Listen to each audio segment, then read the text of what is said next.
And as the race for the White House moves forward, tonight here, a look back. Celebrating a First Lady. Today, President and First Lady sat beside one another in California. Former First Lady Nancy Reagan laid to rest today, her funeral on the grounds of the Reagan Library in California. There in the front row, First Lady Michelle Obama, former President George W. Bush, First Lady Laura Bush, and Secretary Clinton. Reagan's children spoke with emotion and candor about their mother, and her own Diane Sawyer among those speaking about Mrs. Reagan. ABC's Matt Gutman in California. It was a tribute both to the Lady in Red and to the legendary love story in the White House. Nancy Reagan was 94, and in many ways the 1,000 attendees were reintroduced to the presidential couple. President Reagan wrote those famous love letters, some of which Nancy Reagan later published, one read by former Canadian Prime Minister Brian Mulroney. She loves to laugh, and her laugh is like tinkling bells. I hear those bells, and I feel good all over. Journalists and celebrities attended, from Tom Selleck to Mr. T, who'd famously joined Nancy Reagan in her Just Say No campaign. Remember that photo of her on his lap?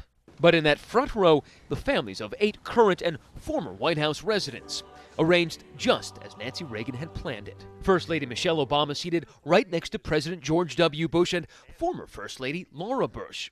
Hillary Clinton and Laura Bush sharing a knowing look over anecdotes of Nancy Reagan's fierce defense of her Ronnie. As a couple, they were more than the sum of their parts.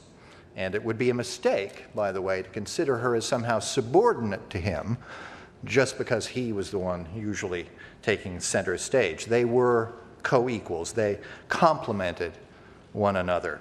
In their eulogies, her children, and especially daughter Patty, focused not on her love for them, but her love for the president. My parents were 2 halves of a circle, closed tight around a world in which their love for each other was the only sustenance they needed. And a daughter's sometimes layered relationship with her mother. It's no secret that my mother and I had a challenging and often contentious relationship. I tried her patience, and she intimidated me. We were never mild with one another, whether we were distant and angry or bonded and close. Our emotions burned up the color chart.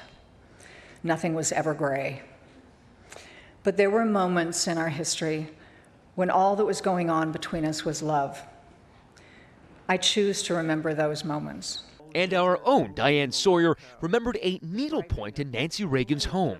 I know the words were clearly from President Reagan, and it said something like this: "If you must leave, could you just take me with you?" And I think of that again today. David, I'm told that Nancy Reagan began planning today's events while she was still in the White House. And after the ceremony, her casket was taken out to the gravesite of President Reagan. And this evening, it is being laid to rest in the ground there beside him, as she requested, so close as though they could hold hands.